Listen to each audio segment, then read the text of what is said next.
మాదంతా ఒకే కుటుంబం, మాదంతా ఒకే కుటుంబం. శేషగట్టాల్లో చేసినాము, పెట్టెగట్టాల్లో పెట్టినాము, బదనాము శేషతీరుగా చేసినాము, నింద మోపెతీరుగా మోపినాము. ఇప్పుడు మాదంతా ఒకే కుటుంబము అని పలుకులు పలుకుతుంది సురేఖ అక్క.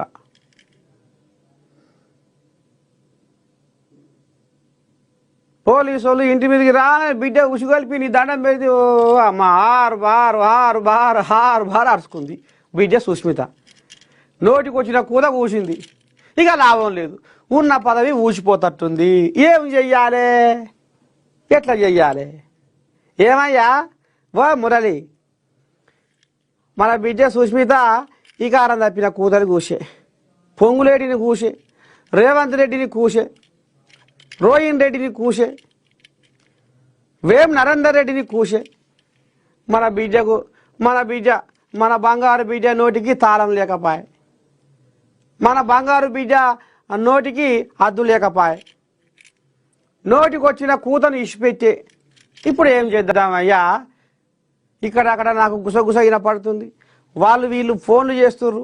ఇక నీ పదవి ఊసిపోతట్టే ఉంది, మంత్రి పదవి అనబడుతుర్రు. ఏం చేదునయ్యో, నాకు నిద్ర పడతలేదయ్యా. ఓ మురళి, కొండ మురళి, నా గుండెలా బండబాట అవుతుందయ్యో, నా గుండె బరువెక్కిపోతుందయ్యో, నా గుండె చెరువు అయిపోతుందయ్యో, నాకు నిద్ర పడతలేదయ్యో. బుడ పోరగాలు కాక నేను బడికి పోను అని కింది మీదకి ఎగిరినట్టు పాపం కొండ సూర్యకమ్మ కుర్తిరపడ్డ ఎలుకోలే తనలాడి ఎట చేయదు, ఏం చేయదు, ఉన్న పదవి ఊసిపోతట్టుంది. ఇక లాభం లేదు. ఏవా ఏడికి రేవంత్ అయ్య కాడికి పైన కట్టి, అన్నా రేవంత్ అన్న, నా బిడ్డ అన్న మాటలు నువ్వు మనసులో పెట్టుకొని నన్ను పచ్చి పులుసు కంటే పలస చేయకన్నా రేవంత్ అన్న, నీ దండం పెడతా అన్న.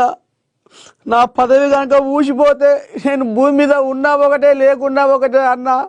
తెల్లదాకా నాకు నిద్ర పడతలేదు రేవంత్ అన్న.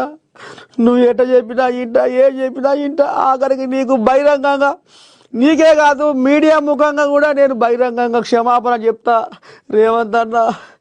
నా పదవి మాత్రం ఉడవీక కన్నో, నీ దండం పెడతాను అని గిట్లా ఆంబాయం వెళ్ళబోసుకుందాట తల్లి. అన్నట్టుగానే నిన్న ఇక క్యాబినెట్ మీటింగ్ అయ్యిందేమో, షెడ్డో పాటో కలిసిర్రేమో, మంచో షెడ్డో మాట్లాడుకుర్రేమో. ఇక ఆఖరకు వస్తారకల్లా మీడియా ముఖంగా మాదంతా ఒకే కుటుంబము,